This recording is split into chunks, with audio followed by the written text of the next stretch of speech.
পাহারা তো আমরা দিব। ওই জিবরিল মিকাইল একদিন জিজ্ঞাসা করছে, মা জালা আরা কাতাব কি, যেদিন থেকে আপনাকে দেখতেছি চোখে পানি কেন? কখনো পানি ছাড়া তো দেখি না। চোখে পানি টলটল টলটল করতে থাকে, মাঝে মাঝে গড়ায় গড়ায় পড়তে থাকে, এত কাঁদেন কেন? এত কাঁদেন কেন? বসে যেদিন থেকে জান্নাত জাহান্নাম দেখা আসছি, উম্মতের ব্যথা আর চোখের পানি বন্ধ হয়।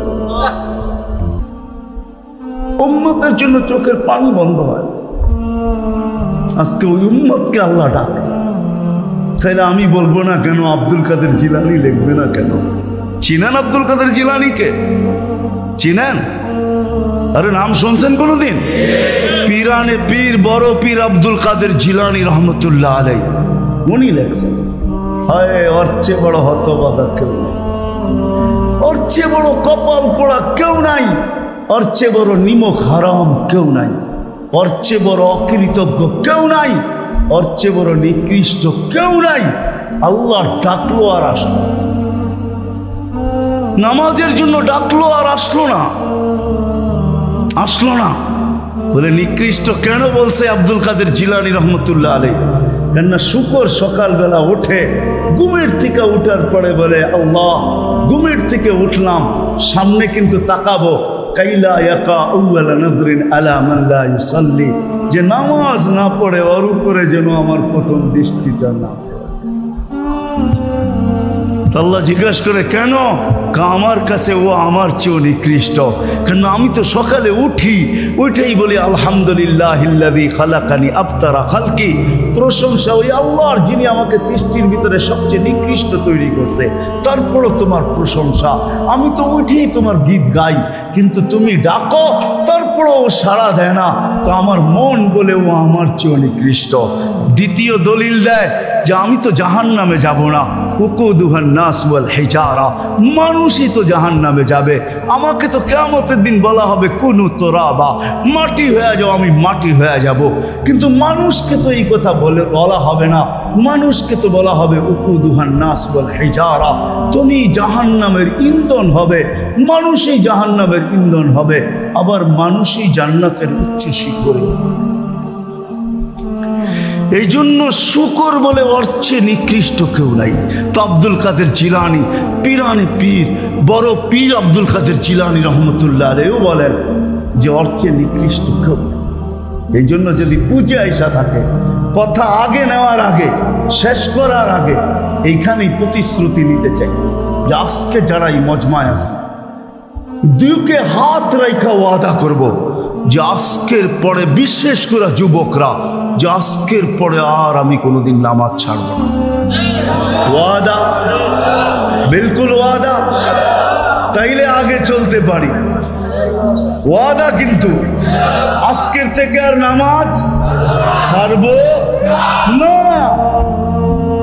আজকের থেকে আর নামাজ ছাড়ব না। হায় আস-সাজিদু ইয়াসজুদু আলা কাদামাইর রহমান, সিজদাকারী আল্লাহর কুদরতি। আলী রাদিয়াল্লাহু তাআলা আনহু বলেন, তুরিদু আন তাতাকাল্লাম মা আল্লাহ, তুমি চাও আল্লাহর সাথে কথা বলবে? হায় হায়, আমি তো বলি মুসা আলাইহিস সালাম কথা বলতে গেলে 4টা শর্ত ছিল। 4টা, কয়টা? তুর পাহাড় হইতে হবে, এছাড়া কথা বলতে পারতেন না। কি উলামা বলে কি সত্য না মিথ্যা? হ্যাঁ হ্যাঁ, না ঘরে বয়ে বয়ে বিছনায় কথা বলতে পারতেন? তুর পাহাড় হইতে হইতো, গেলেই জুতা খুলতে হইতো। সময় নির্ধারিত ছিল, কি ছিল?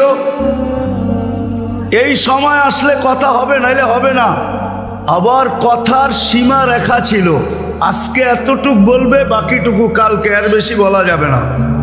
হায় হায়, এই উম্মতের জন্য কোনো শর্ত নাই, এই উম্মতের জন্য কোনো, শুধু শর্ত আছে 20 মিনিট, 45 মিনিট, 3 পুরো 45 মিনিট বলতে পারবে না। সূর্য উঠতেছে তখন, সূর্য ডুবতেছে তখন, আর সূর্য যখন ডলতেছে তখন 15 মিনিট করে 45 মিনিট। এছাড়া সারা দিন কথা বলতে পারবে, ইচ্ছা হোক। এই জন্যই আলী রাদিয়াল্লাহু তাআলা আনহু বলেন, তুমি চাও আল্লাহর সাথে কথা বলতে, ফালতুসাল্লি, তাহলে নামাজে দাঁড়াও। লিআন্নাল মুসাল্লি ফাইন্নাল মুসাল্লি ইউনাজি রাব্বা, নামাজি আল্লাহর সাথে কথা বলে। আল্লাহ সুযোগ দিয়েছে। আবার আল্লাহ কথা বলে, কোনো শর্ত নাই। ছোট ছোট বাচ্চা হাফেজ হয়ে গেল, দেখলেন এ যদি সারাদিন কোরআন পড়তে থাকে, তা আল্লাহ বলে কোরআন আল্লাহর কালাম। কি হ্যাঁ, আপনি সূরা ফাতিহা পড়েন, এটা কি ফাতিহা? হ্যাঁ, আলহামদু পড়তেছেন আপনি, না না না, আল্লাহ আপনার সাথে কথা বলতেছে, কেন এটা আল্লাহর কালাম। আলী রাদিয়াল্লাহু তাআলা বলে, তুমি চাও আল্লাহ কথা বলো, ফালিতাতলুল কুরআনাল কারীম।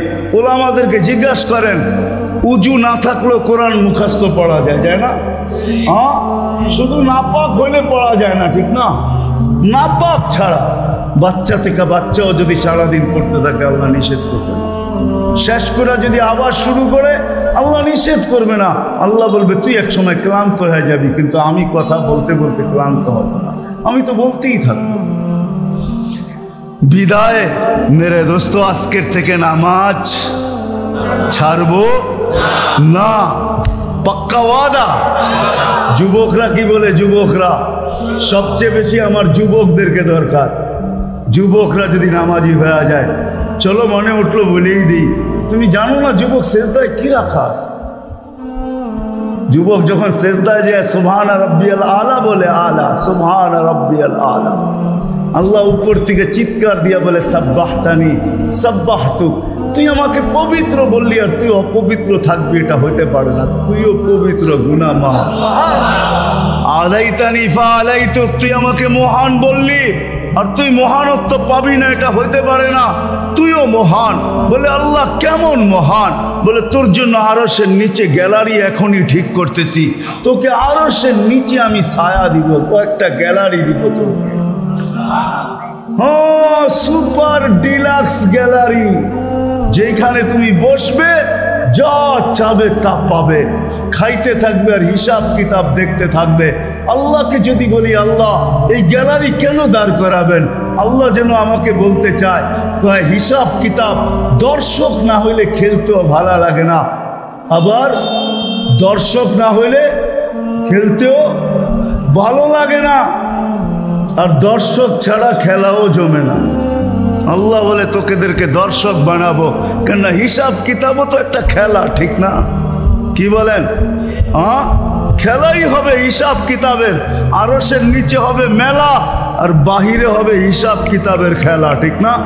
কাউকে 50,000 বছর দাঁড় করায় রাখবে। ইয়াউমা তুবলাস সারাইর, সমস্ত গোপন তথ্যগুলা যেগুলা দুনিয়াতে আমরা লুকায়িত রাখছি, কেউ জানে না, সব আল্লাহ ওইখান থেকে উদ্ঘাটন করে নিয়ে আসবে আর সামনে ছড়ায় দিবে, আর হিসাব কিতাব নিতে থাকবে। 50,000 বছর দাঁড় করায় রাখবে। লা ইয়াজাল কদম আবদিন, পাও হেলাইতে দিবে না। আল্লাহ বলছে দুনিয়ায় বহুত ছুটছ, দুনিয়ায় বহুত ঘুরছ, দুনিয়ায় বহুত করছ, আমি কিচ্ছু বলি নাই, শুধু তাকায়া ছিলাম। নাজিরুন কাইফা তা'মালুন, আমি দেখতেছিলাম, তুমি বলতেছিলাম, আমি শুনতেছিলাম।